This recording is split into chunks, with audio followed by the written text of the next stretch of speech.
crazy and people could die. And let me go first so I can make sure stuff's stable. Walk right where I'm walking. I'm going to say everybody wants to move out of here really quickly because we don't know how safe this is. This could be really, really dangerous. Feel free to grab my hand. Feel free to grab my hand. Nate. But just keep moving. Unless there's big holes, follow that guy in the St. Louis City church.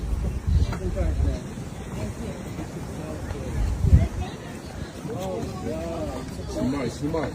You guys, go that way. I wouldn't go.